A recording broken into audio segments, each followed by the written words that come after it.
who has, in just a short time, gone from being a mom to being one of our country's great leaders, but still being a mom. She doesn't lose focus of her faith or her family. You know, sometimes, I guess over the years that I've been doing television or serving in office, I've done thousands of speeches or emceed events. And I always get a chance to kind of know the people when you see them full circle, behind the scenes, off stage. And I had the great privilege to MC an event with Sarah Palin about 5 months ago here in West Houston. And what I saw was a very genuine person who is the type of person who speaks from the heart, stands on the rock of the Word of God, who puts family before everything. And that's why I believe she's become one of the great leaders in our nation. God taps on people. You know, Moses said, "Why me?" I don't know if Governor Palin has ever said, "Why me?"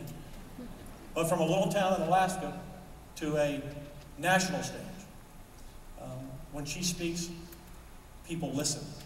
You know, I often say in speeches that the world will not be a safe and stable place unless America is strong. And America will not be strong unless we have strong leaders who stand on the Word of God and put family first. Ladies and gentlemen, let's give a Houston welcome to the Governor of Alaska, Sarah Palin.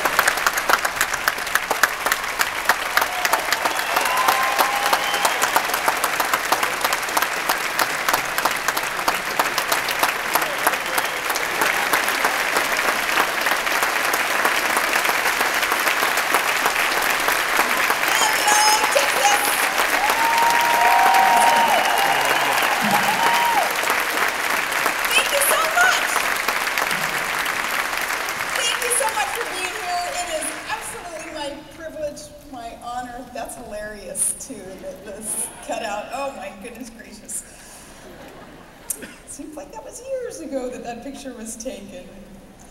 I am so honored to get to be back here in our little sister state of Texas from Alaska. I do love Texas, and you be so patriotic and hardworking and just these pioneering spirits and souls that are Texans. Let me ask you, do you love your freedom? We do love our freedom in America.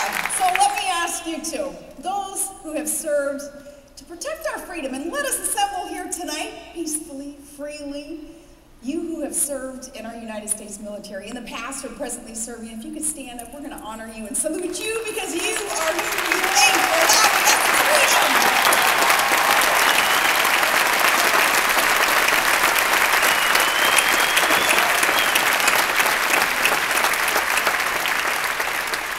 Truly, we honor you. Thank you so much. And good to be back in the Lone Star State. Just got off an airplane, so if I look like I just got off an airplane, just got off an airplane.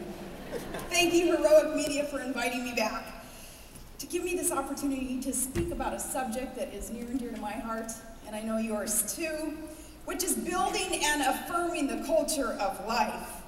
And I think no better place than here in Texas, where you are making such inroads and good positive progress on building that culture of life. You heard some stats that have been shared regarding the results of Heroic Media and kind of the infiltration of pop culture with what Heroic Media is doing to send women a message that in times of crisis and times of facing less than ideal circumstances, being pregnant, not knowing where to go, not knowing what to do, perhaps women with, even if it's just a little hint of a feeling that maybe our culture today, our secular culture, has it right when they say, if you're in less than ideal circumstances, well, maybe you can play God, and maybe you can change those circumstances. Maybe you can end that child's life and just pretend like it never happened. And yet, voices that come from Heroic Media are letting women know that they have a choice. They have a beautiful choice in giving their child life.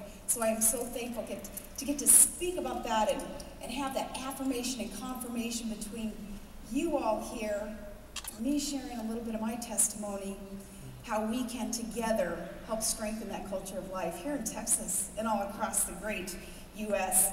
I do love Texas. I spent a lot of time here as a kid. We would travel from Alaska to little towns like Beeville and George West, and we would attend basketball camps. And run on a track team in Beeville. Oh, I remember roasting.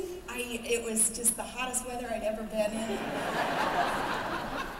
Up in Alaska right now, it's snowing, you know, so I get here and I am roasting again. It's warm here, it's beautiful, but I just got to meet, too, Therese Rhea, who is a huge supporter of heroic media. I met her backstage, and lo and behold, she was a PE teacher in Texas, and she played basketball back in the day when you guys had the rules of 6 girls on a team, and the girls, some of them couldn't cross the half-court line, and some bizarre old rules that I'm glad have changed for women in sports. But it was neat to meet her, to know that you know, some things never change, that connection that I would have with some of you in Texas that has a lot to do with hard work and sports, healthy competition, and some good family-oriented fun. And that's what I've always thought about sports and how I kind of have related that to Texas.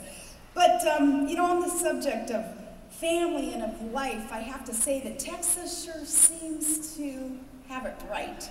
You seem to know what it is that this country needs and what we can do